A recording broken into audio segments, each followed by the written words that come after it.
And by Krishna's mercy, in the last 3.5 years, there's been 400 plus revenue generating startups, 4,500 new jobs created, and around 30 to 40 devotee entrepreneurs have also come out of it. Episode 29 of Successful Vaishnavas with Avelo Roy, Ajita Prabhu.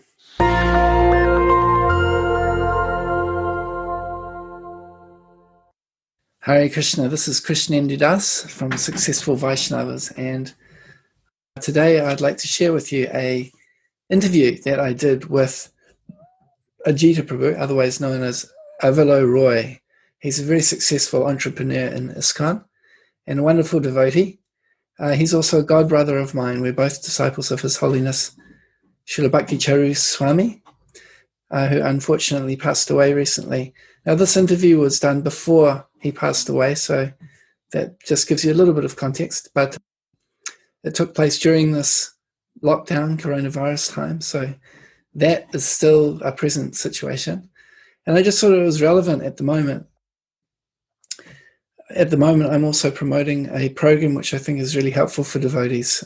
Specifically at the moment, it's a program using Amazon where you can sell different products in a way which I think would be very helpful for the lifestyle that devotees are looking for, where you can earn some money in a way that still gives you plenty of time freedom to practice your sadhana and be Krishna conscious. So that's a program I'm promoting at the moment. If you're interested in checking that out, you can go to successfulvaishnavas.com/profit. And if you're watching this or hearing this at a later date, then that link will take you to something relevant also. If you're interested in business, it may not be the exact same offer, but if you go to that link, you'll be able to get different resources that may help you if you're looking to earn some more income in a way that's compatible with being a Krishna conscious devotee. So I just wanted to share that because Prabhu was talking about some different methods of making money that can be good for devotees. Of course, the idea that I mostly promote is devotees using their knowledge and sharing their knowledge in different areas of life and connecting it to Krishna consciousness. So that means either serving devotees through teaching devotees something, or it can mean teaching something that appeals to a broad audience and through your teaching bringing them closer to Krishna consciousness. So that's what I generally promote and recommend, but not everyone is a teacher or feels comfortable, being in front of the screen or in front of an audience, depending on the situation, and teaching people and becoming the leader in that way. Others would prefer just to have a very simple business that generates a comfortable income without taking up too much of their life so that you can be comfortably situated financially, but you still have the time freedom to practice Krishna consciousness and preach in different ways. So Prabhu was talking about drop shipping in the interview that we had, and that's one strategy. It's not as convenient at the moment with this lockdown. The difficulties of shipping, especially from China these days, is not so easy. And the strategy which I'm promoting at the moment is something that anyone anywhere in the world can put into practice. It's quite low risk, and a lot of people have been very successful with it. So that's why I'm promoting it. And it works very well in the current environment of the, this lockdown that we're facing. Naturally, more and more people are buying online, so that's in favor of it. And also, as I mentioned before, that drop shipping is a e-commerce strategy that may not be working so well at the moment, but this strategy which I'm promoting is something that is working very well. So enough about that. If you're interested to learn about it more, you can go to successfulvaishnavas.com/profit. And with that said, I'll transfer over to the interview with Ajita Prabhu and how entrepreneurism can be very helpful in Krishna consciousness. Hare Krishna. So Hare Krishna, sure. This is Krishnendu Das from Successful Vaishnavas, and today we've got a very special guest on Zoom, His Grace Ajita Prabhu, otherwise known as Avelo Roy. I hope I pronounced that correctly. Is that how you say it, Prabhu? Avelo. Avelo. Avelo, Yes. yeah. Avelo Roy. Nice. So Prabhu's from Calcutta, but he's studied in the US and become an incredibly successful businessman in the US, and he's also become a mentor to many entrepreneurs, particularly in India. And I've been reading up about your story, Prabhu. I'm sure you can tell us a bit more about it. But first, I'd just like to let everyone know how we met. I'm not sure if you remember. I was just going through my old Facebook Messenger records. And but basically, it was 2.5 years ago. You sent me a message. And that message said, Hare Krishna. All glories to Guru Maharaj, because we were both initiated by His Holiness Bhakticharya Swami. Jai. And you said, oh, it's interesting, your website has a very interesting name, Successful Vaishnavas. And so I was quite, surprised. And I thought, who is this person? So I Googled and I was like, that's what you do. When someone gets in touch with you that you don't know yet, you Google. And what I found was that you had actually just completed a social media workshop for the devotees at Bhaktivedanta Manor. And when I saw that, I thought, oh, wow, this is awesome.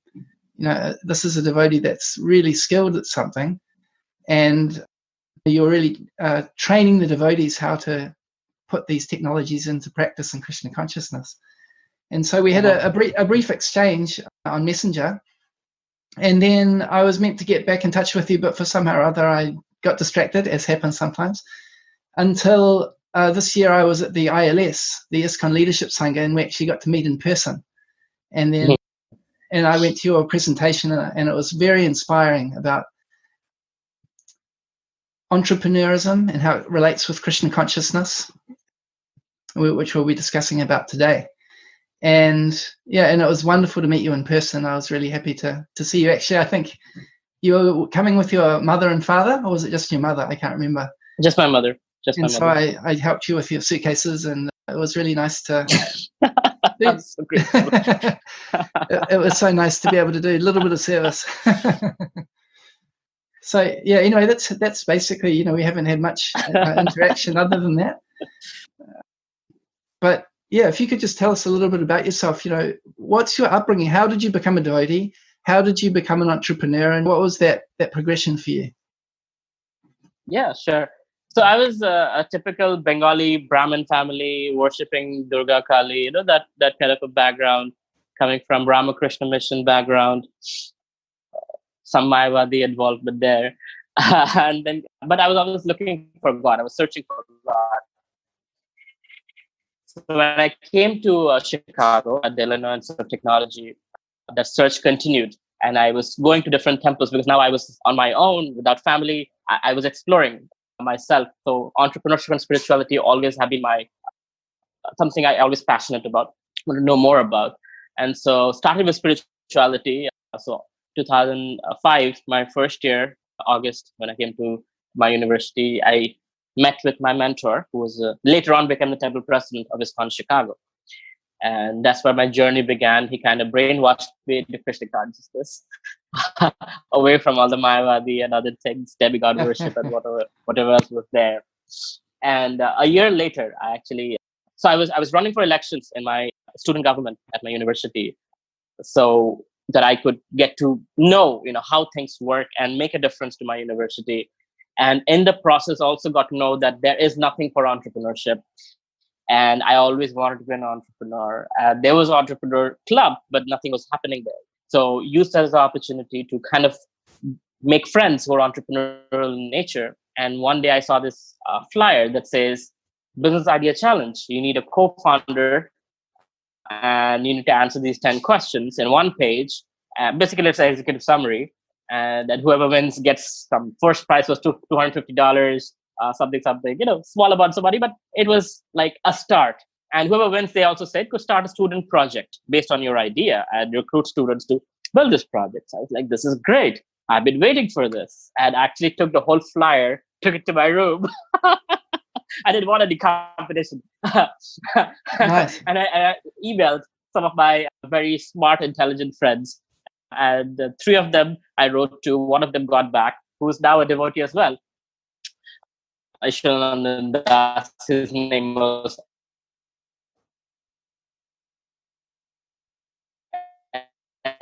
Edward at the time. So Edward and I put emotionally together. So we came up with the idea of a hug jacket. And then we won third place in that business plan competition. And then slowly took that idea and created a team of students, got the university to give some amount of money, a little bit of lab space. And soon we realized we didn't have the technology to build a hug jacket, a jacket that gives you a sensation of hug. And Philips was already doing it. University of Singapore had already invested $4 million into it, 4 years of research. We were like, we're undergrad students, pretty much teenagers. What can we do? So we took the core value of that and simplified it into a necklace. So that time MySpace was going down, Facebook was coming up. Parents were dead scared about pedophiles and cyberbullies. So we came up with like Apple Watch version of the necklace 10 years before Apple Watch, where it's a smart necklace. You sync in the real world, become friends online, on social media, without any search features. So you don't get to be friends with unknown strangers, only friends who have the necklace, sync in the real world, and you become friends on a social network. And that became a hit.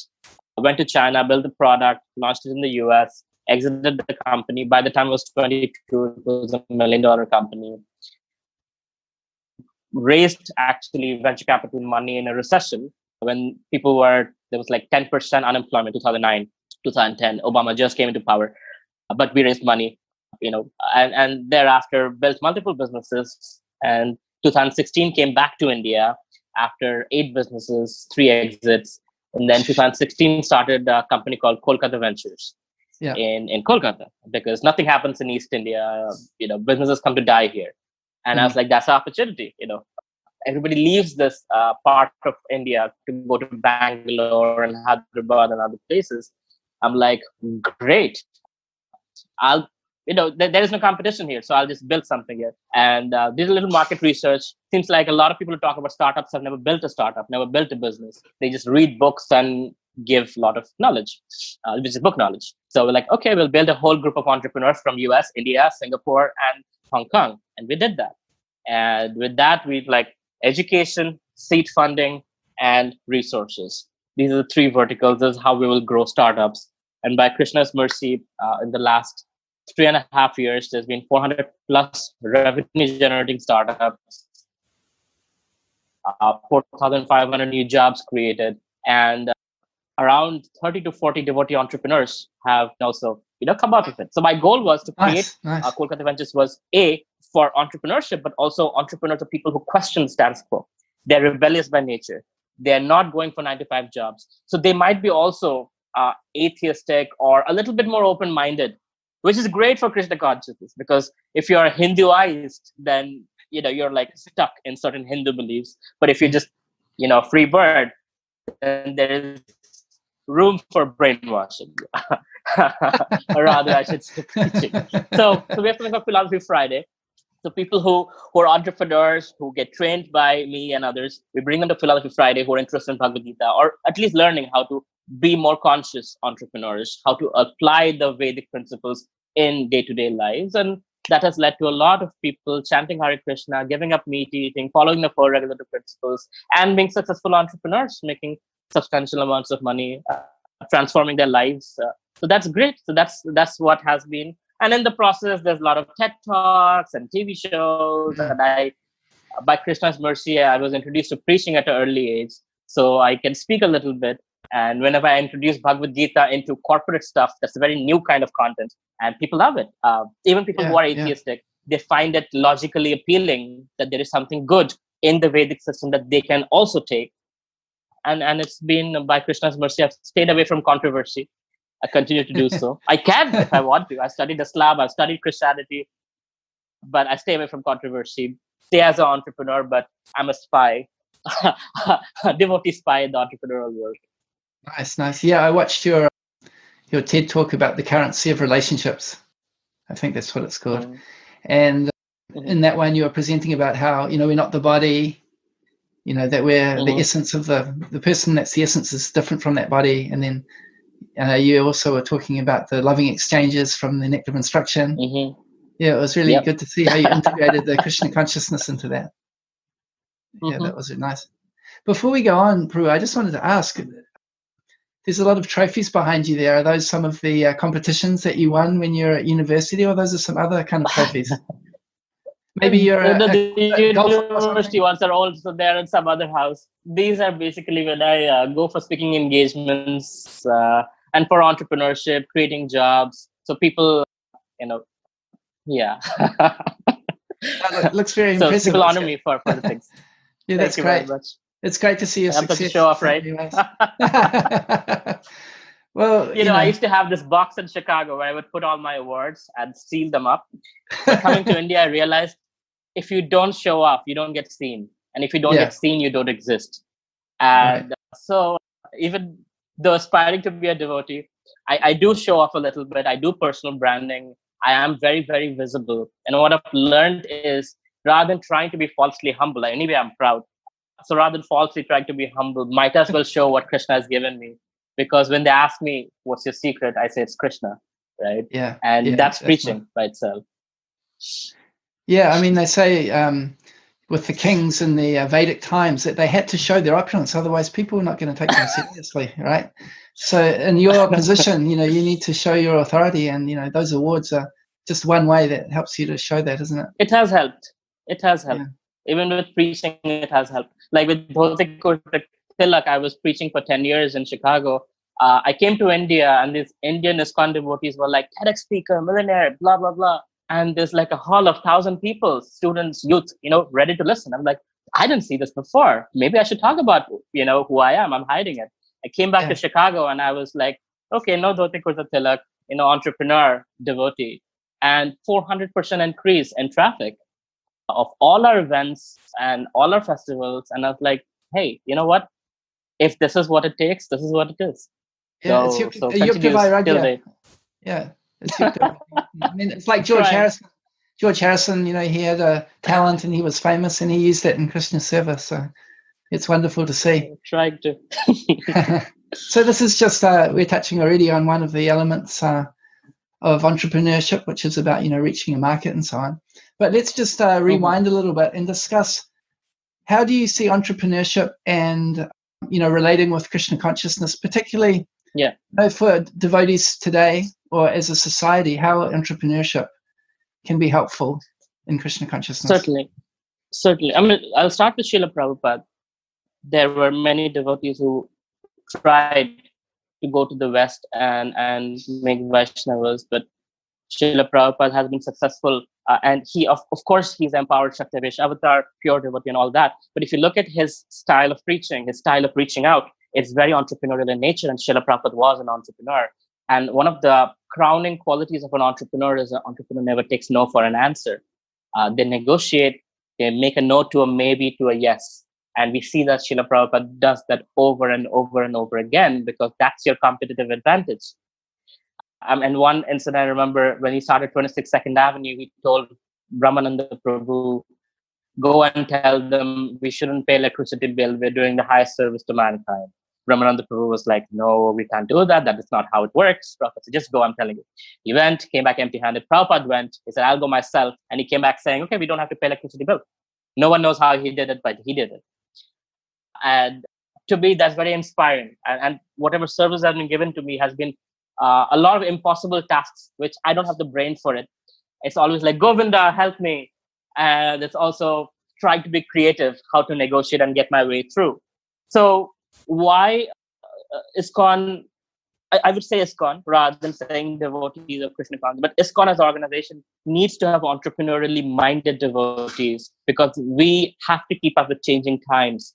Corona is nothing new. People have been working from home. And for us who already have been using technology, virtual preaching and all of that has been a thing. It's work. Like you said, my first TED Talk, current to relationship, that one TED Talk made a whole Bhakti Rickshaw from around the world.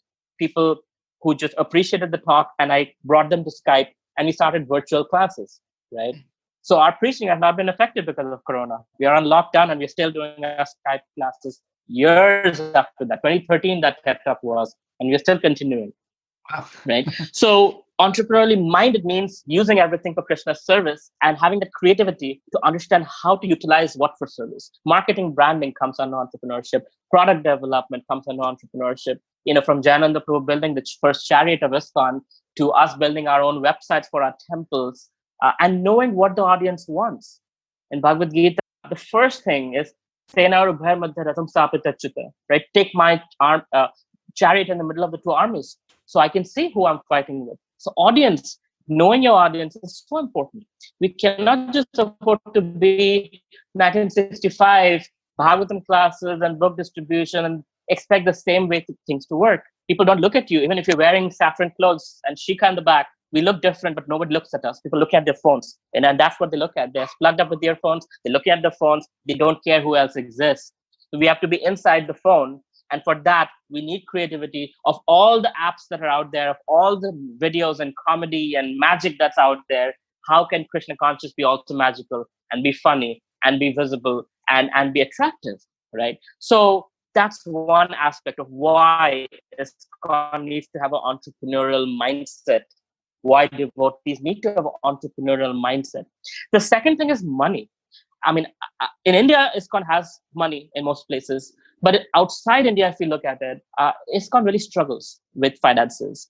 I mean, Gopal Bhatta Prabhu and I went back and forth on this when we were deciding this topic for ILS, because he was saying $60 billion is allocated to the Mormon church, right? $60 billion to a group of people, which is 2% of America. And there are so many companies that give X percentage of their income to the Mormon church. 30 billion comes from those companies, 30 billion comes from stock market that they have invested in. They have young folks who, right after education, go around the world preaching their message. When they come back, they get priority trading, priority placement in those Mormon companies. I have had many Mormon friends in college where I've seen they don't drink Coca-Cola, they drink Dr. Pepper, because Dr. Pepper is a Mormon company. They support their businesses. Being 2% of America, whatever support they give, they have become a large power and they're growing. They're the fastest growing Christian organization in the world, even more than the Jesuits, who have so many schools and colleges. So what is the GBC's budget? $130,000 annual budget. How do we expect to fulfill Srila Prabhupada's dream of being the forefront religious spiritual movement in the world when we don't have money? So, of course, one can say, but Krishna is all powerful and Krishna has all the money and he'll give it to us. But look at the Ritviks, right? They follow the similar principle except for the Guru Tattva. Those fellows are focused on money. All the money guys go after them. They reach out. They have a complete marketing engine and they're doing fantastically well. They don't struggle with money. They're fundraising, everything in such great shape. Very entrepreneurial, not glorifying them, But ISKCON as an organization globally, we struggle. So if devotees get out of, so today the most intelligent devotees within the ISKCON community are in the corporate world, working for Microsoft, Apple, Google, Cisco, all these big companies. They have the brains. They're making other people rich. Mm-hmm. Now, not everybody has the entrepreneurial spirit, and that's okay, right? But those of you do, right? Those people who do have the entrepreneurial spirit and wants to make a difference for Srila Prabhupada, for them, there is an opportunity to get out of this rat race and be their own boss. And what it does to you is, if you have Sunday feast on Sunday, you can make Wednesday or a Friday your holiday. You can have that flexibility of schedule. You can spend more time with family. You're going to have more time for services. And you can scale your business so you give the same amount of input, but your output is far more. That's scalability. That's business. In the initial days, yes, you will have to put 15 hours, 16 hours a day. It's difficult to get something started. But once you have enough people, once you have the engines rolling, then you can be like me, work 6 hours a day, 4 hours a day, and the rest of the time preaching. Gopal Bhatta Prabhu has a $160 million business, and he spends 40 hours for GBC, Strategic Planning Committee. He has 3 Ferraris. He lives a king-style lifestyle, but he also gets 40 hours a week for GBC. So he can afford that luxury because he has built a system that works for itself, that generates money on its own, right? And that's entrepreneurship, where you get it started, but eventually it generates on its own. You oversee it, you have good people taking care of it, and it works. Mm. Yeah, so just to recap what you're saying there, Prabhu, is that, well, first of all, from what you just spoke about now, is that by creating a successful business, it not only provides money for yourself and that you can, supply to the different Krishna conscious projects, but it also buys you the time, because a successful business is one that you have systems set up so that you're not tied down to everything, but you've got people working with you and for you. So you have the freedom to practice your spiritual life, engage in projects, that can push on Krishna consciousness using the same skills, I guess, the same business and entrepreneurial skills. So it buys, and you gain new skills as you go along. Right. Through the business, you develop skills that you can use in Krishna service. And I think, so those are advantages from that point of view. I think also what you were mentioning earlier on is that entrepreneurship isn't just about making money, but it's the spirit of creativity, of looking at a challenge and saying, how can I do something a bit different here to try to solve the problem that we have? So for a devotee, it's like, okay, how can we preach? How can we reach people? How can we inspire people to take up Krishna consciousness? And then there are also other problems, that the society might be having, like just the money problem. How can we get more money for our temple? How can we, develop our economic base? And so with that spirit of here's the challenge, then the entrepreneur will think, now, what can I do?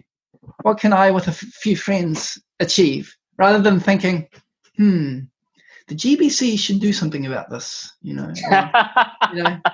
maybe one day my guru will tell me what I have to do, and I'll be able to solve this problem. Just taking that responsibility and initiative like Prabhupada did. Yeah. I think one of your TED Talks was about be bold and make a difference. I think it was. So that's the spirit, right? Yeah. Yeah, that's the spirit. So if a devotee wants to take up this entrepreneurial sort of calling, what are the steps that they might take? And particularly at the moment, where devotees are stuck at home and they're pretty much limited to the online world at this stage, what would be your advice to a devotee how they can begin the process? Yeah. Well, first a self-assessment of what is it that you want, how much effort you want to put in. So one is putting your body and soul together and just having a simple life. The other one is I want to be really, really successful. I want to make loads of money. So depending on the ambition, one can decide, okay, what route I want to take. So I'll talk about the easier, the more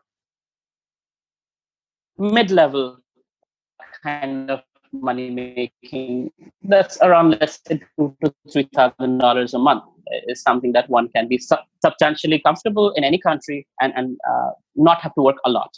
So that would be, like you said, we're under lockdown during the Corona time. So devotees, more than anyone, know about life, know about stress, know about the symptoms as well as the answers, how to solve those symptoms. So one of the easiest and the fastest growing industries in the world is education, online education. And education is not just economics, politics, and engineering, but education is also about how to live a happier life because people are stressed and depressed and lonely. So now devotees look at Krishna consciousness in different ways. Some people love prasadam distribution. Some people love philosophy. Some people love the counseling, the relationship aspect. For me, relationship is a very, very Vaishnava care and relationship. That's what excites me, that in this world of selfishness, I can trust that any country I go to, I have relatives. I have my family, my devotional family, and that means a lot. And I want to create also more of those people who are loving and caring. So the point is, we can become life coach, we can become corporate coach, we can become parenting coach, we can become happiness coach. We can do it better than anyone in the world because we have Srimad Bhagavatam, we have Bhagavad Gita, we have the knowledge that's proven and tested for hundreds and thousands of years. That's one. So create your LinkedIn profile, create a website using WordPress or Wix, which takes 2 to 3 hours. If you don't know, go on YouTube, learn how to do it, and I can promise you within a week, you'll have a website, right? Don't make it too fancy. Just keep it simple. Talk about what you can give, right? this is what I can help you with using this. So I can help you with dash for dash using dash. Complete this sentence. You will have a very clear marketing message of what service you can provide for somebody. Yeah, so if you could just clarify what you were talking about there. So you're talking about the service you provide, and when you say for, that means a particular niche or particular type of person. Is that what you meant by that? And then the mechanism or the way that you deliver that. So let's put it where I help, the dash could be entrepreneurs make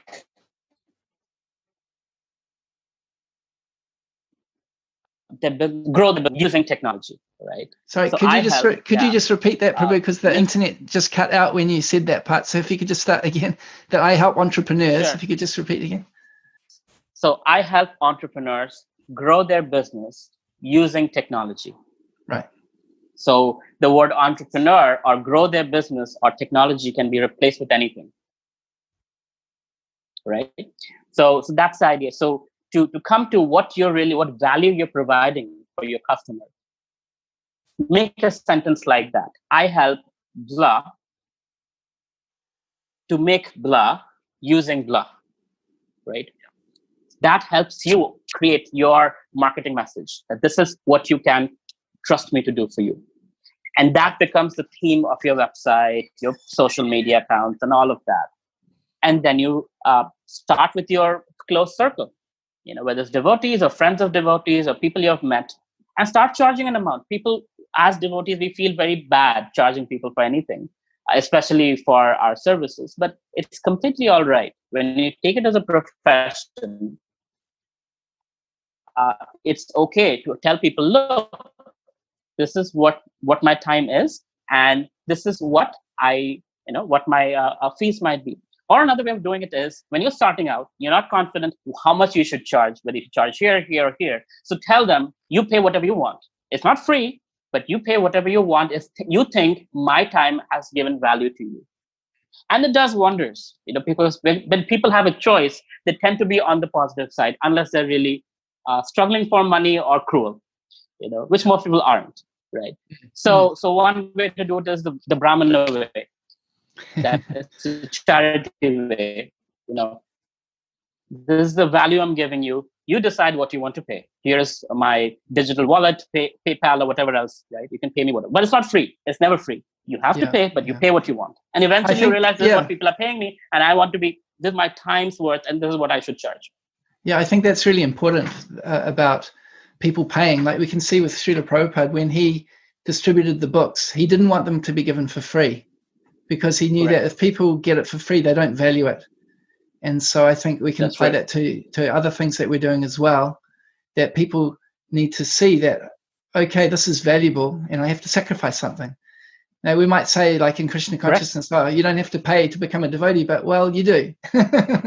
Because there's certain sacrifices you have to make. There's certain commitments that you make. It may not be in terms of money, but we have to show a reciprocation for what we're receiving. And then we take it more seriously.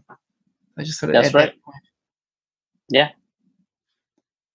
So that's one aspect of becoming a coach, becoming a person who's not a guru, but is a sort of guru in a way that can speak the worldly language and help people become happier, more productive, better parent, better husband or wife, etc., whatever your niche is. That's one. Another aspect is the concept of cloud kitchen. Everybody has a kitchen. You can get it approved, whatever the government standards are in your country, and you can use food delivery services which are around the world to just promote your food, yoga friendly, yoga diet, karma free, however you want to call it. I used to call it 100% vegetarian, yoga friendly, freshly made, vegetarian meals.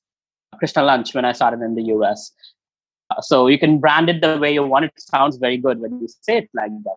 Yoga friendly, especially because it's sattvic, but no one knows what sattvic means. When you say yoga friendly, we're like, oh, it's good for me. I'll pay a little bit more to get good, freshly made, vegetarian, yoga friendly food. So you promote it that way, and you let the delivery companies deliver your food. And before you know, people will get addicted, because if you pray to Krishna nicely and offer it nicely, Krishna's saliva has a special power. People get addicted to prasadam. And before you know it, it can open up a whole door for preaching. So your business itself can lead to preaching, and that's the beauty of entrepreneurship for devotees. And that's why I'm giving you these kind of ideas, because if you love to preach and you're a devotee and you think entrepreneurship might take me away from my services, it's not. It's going to integrate it beautifully, where you preach as well as you earn from it. The other kind of business is something that can be very simple, is drop shipping. So let's say you something China now is in a bad books, but Vietnam or China or Taiwan or wherever, these places where they make stuff, so you can talk to the manufacturers, you can have an Amazon seller account, and you can have products directly shipped from the manufacturers to the Amazon warehouses under your name. And Amazon, because you're buying in bulk, you get it at the wholesale price. Amazon, you can sell it at a price a little lesser than what it's being sold by its competitors. And it's an automated process, a system that you can set up. It's called drop shipping. You can read up all about it. A lot of information there online on Google. So it's called drop shipping. You set up the system. It takes you maybe 4 or 5 hours a week. You just monitor the data and the numbers, how the sales are going. Set up a marketing system through Facebook and even Google if you want to, right? And that's it. Once you've set it up, let it run on its own. You see money going into marketing this much, sales this much, your profit is this much. It's an automated process. You can do your services, spend time with family, and automatically you can see sales happening through a funnel, and it works. So drop shipping is a well-known way of making money while you sleep. So again, devotees can use that. These all are mid-level, money makers, anywhere between $2,000 to $3,000, maybe $5,000. If you're really into it, $10,000 a month, and that's kind of wanted to get you started. If you want to build a multi-million-dollar business, build a product, a tech product. That's my way of thinking. I don't go for manufacturing or traditional businesses. You build one app. That app gets used by 10 million people. It's still one app that you build, but 10 million people are using it on their phones and can lead to who knows what. Whether it's a meditation app, whether it's a dating app, whether it's a counseling app, whatever you feel comfortable building, and you don't feel that it's breaking into the regulatory principles, you want to build a multi-million-dollar business, that's that. Of course, I can go much deeper into it, but I'm not going to unless you ask me to. That's a good overview there. Yeah. So what would you say are the main things that get in the way when devotees, have the idea of, starting some sort of business? What stops them, do you think? Fear, the fear of failure. So one of the things is the fear of failure. The other thing is the fear of what happens to my family, and I don't have enough savings and whatnot. So the way I tell people to address it is, you're already in a fearful situation, especially with Corona. A lot of people are going to lose their jobs because companies are struggling. That the fact that they've not worked for the last 30, 40 days, people are going to struggle, and a lot of people are getting fired right now. So you're anyway in a nightmare situation. You don't realize it, but it is. What is the worst that can go that could happen if you start your own startup? Okay, you don't succeed for the first year, you struggle along, you'll make some money, something will work out, right? Once you get started, some things will work out. If you do something like a services business, whether it's app or whether it's the counseling and that kind of coaching kind of a business, there's not a lot of investment if you look at it. But even one client can make you cash flow positive. Now, if you do really well, let's think about that. If you do really well, a life of fulfillment, a life of feeling that, yes, I'm doing something I love to do, a life of financial freedom awaits you. Now, is it worth taking the risk for that happy life where you're free to do what you want to do, where you're free to retire when you want to retire, where you're free to take a month off when you want to take a month off, for a little bit of risk where you might fail, fumble, fall, but I'll tell you, unless you quit, you don't fail. My name is Avelo. My karmi name is, or rather, my legal name is Avelo Roy, and that name is derived from the middle name of Thomas Edison, Thomas Alva Edison. Alva, it's to Avelo. Now, there's inspiration behind that. Thomas Alva Edison failed 10,000 times to build the light bulb. Now, nobody counted, but a lot of times he failed till he came to the perfect light bulb. If he didn't try out, today we'd be in a very different situation. Maybe somebody else would have come with the light bulb 100 years later. But the point is, failure is a part of doing anything big. Even when we try to walk As a child, we fumbled and fell many times. Parents didn't say, oh, you failed, sorry, can't walk again. So same thing with business. You will fumble, you will fail, you will get rejected. Your friends will laugh at you. Your family will think you're crazy to even take this step, but it's okay. Something great awaits you. Most people have not experienced that greatness, so they don't know what it feels like. Just like Krishna consciousness. When you join Krishna consciousness, are you crazy? You're going to become a vegetarian, shave off your head, all that. We are used to ridicule, right? It's nothing new for devotees. So when we take the next step in becoming an entrepreneur, it's okay. We can take that ridicule. But the higher thing is flexibility, freedom, more service for Krishna, and more opportunity for financial freedom, right? A happier, more comfortable life. So that's important. So fear is the biggest thing, and also the unknown part, and lack of knowledge. So again, devotees like yourself and I are there. We are available to provide that knowledge, which is already proven to work for hundreds and thousands of companies. So know that devotee resources are available. Just ask for it. You'll get it, right? Just like, again, you reach out to Vaishnavas for guidance. So same way, there are devotees available to help you. And so what's the fear? What's the excuse now? Might as well do it. All the excuses are squashed, just like Arjuna said to Krishna, right? Well, yeah, okay. You've smashed all my excuses now. I guess I have to do what you say. I'm surrendered. So, probably that might be a good point. Could you explain a little bit about what you do in your business in terms of the startup incubator that you have? Because obviously it's designed for people that are starting businesses. What sort of things do you do? And is it something that devotees might connect up with? Sure.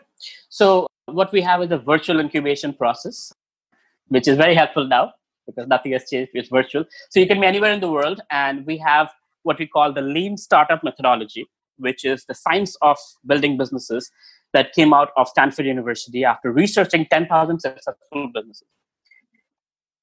So there is a process to actually building a successful business. So that's why we have been able to create 400 plus revenue generating startups, is because it works. So what we do is we take you from the ideation process, we set milestones, mentors are assigned, and they take you through the process of building, testing, learning, and coming to outputs, and then revenue, and then growth, scale, etc. So we have the whole process in place. And if funding is required, we do have investor connects, where investors come in and put in their money, take a stake in the company to help you grow further, for those who are really looking at multi-million-dollar business. And then there's resources available from digital marketing, legal resources, accounting resources, search engine optimization, website development, app development. So you name it, you have it all under one roof. So first there's education, then there's funding, and then there is resources available so that you don't have to go anywhere. If you're serious and you're determined, you get everything under one place. Now, the lawyer, accounting, all of that is obviously right now only India focused. I do have lawyers and accountants in the US, Hong Kong, and Singapore, but that's about it. Other countries might have to resource themselves, but that's what we have so far. Does that answer your question? Yeah, what sort of businesses does your company help? Is it a narrow focus, or is there like any kind of business?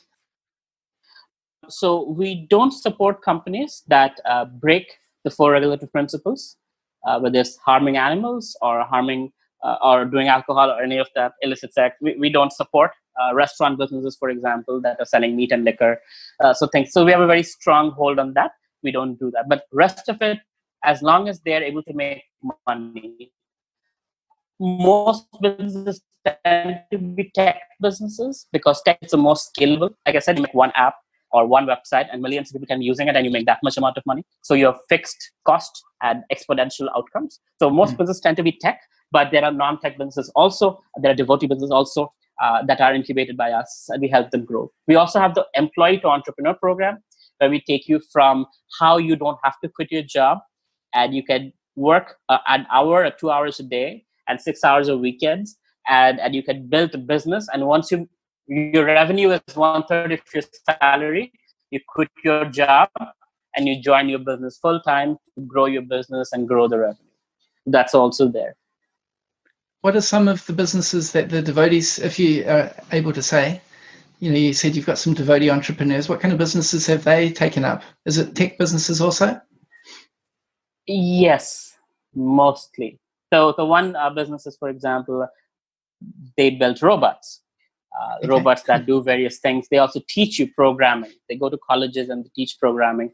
They also teach, they do counseling for students that are struggling with relationship and struggling with, suicidal tendencies and whatnot. So helping counsel them. So they call it a techno-spiritual venture. But there's technology and there's spirituality involved.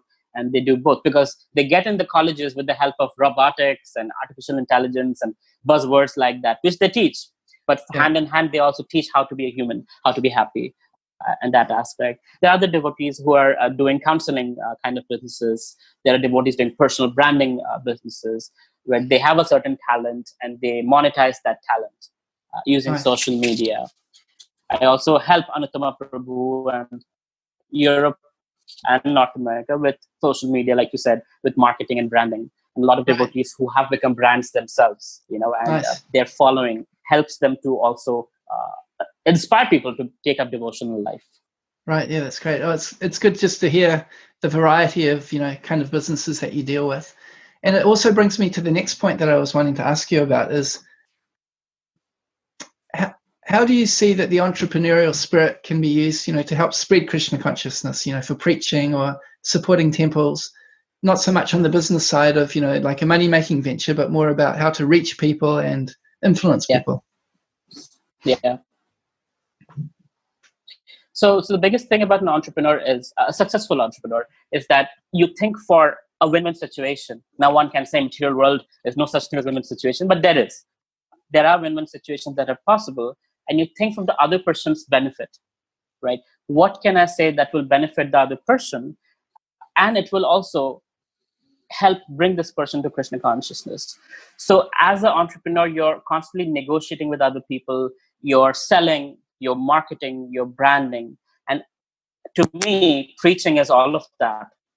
You're selling Krishna, you're marketing Krishna, you're branding Krishna to an audience that might not have ever heard of Krishna. Sometimes people come to the temple and say, who are those ladies on the altar?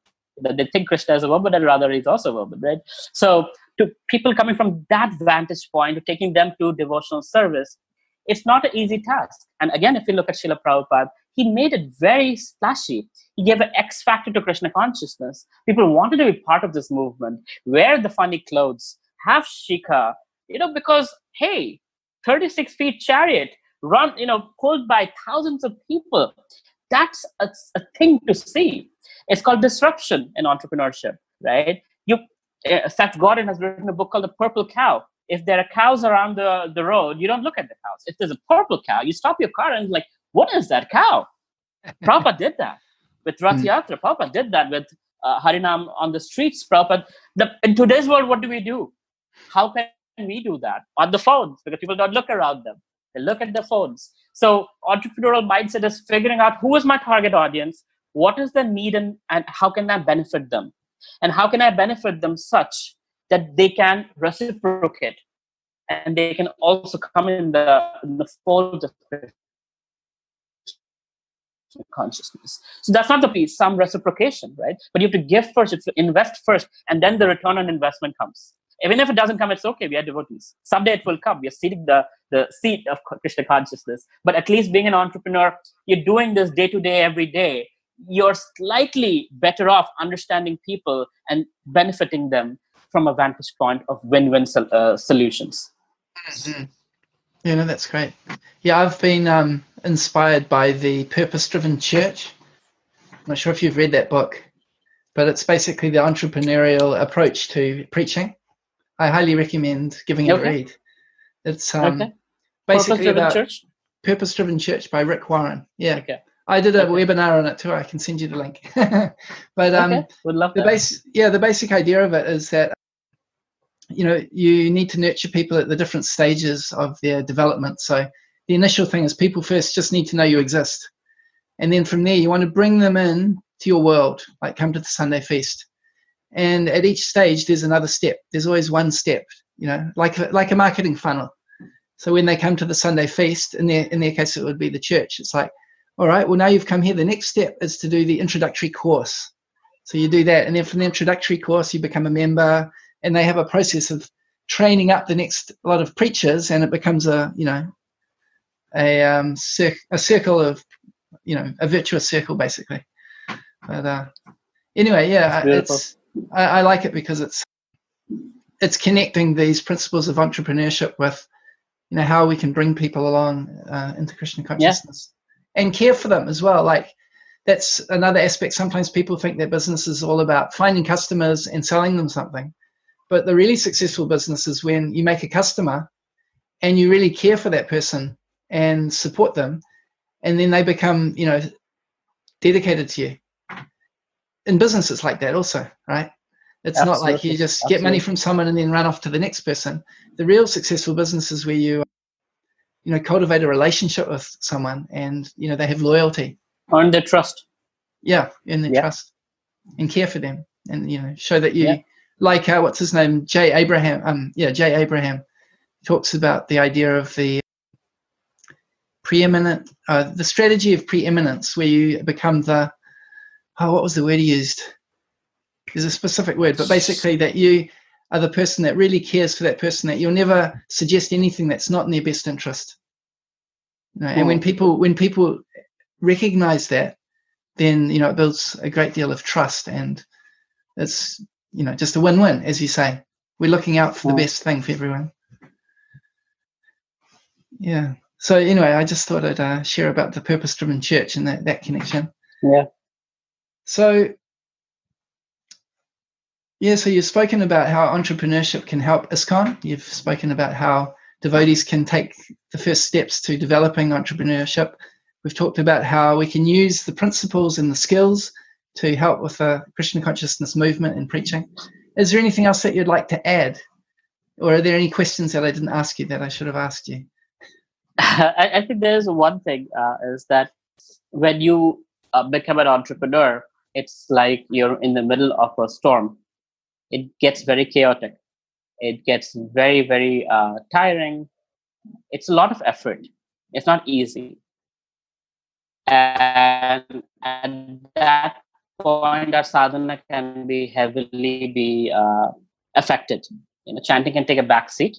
And I have gone through that period. I have personally gone through, and my mentor was very kind in pointing it out that, hey, you're going to walk into the eye of the storm. Make sure your chanting doesn't get affected because of that. So make sure you find time to chant. And I think that's an important aspect, that don't forget what this is all for. Success is nice, money is nice, but if you lose Krishna in the process, it's not worth anything.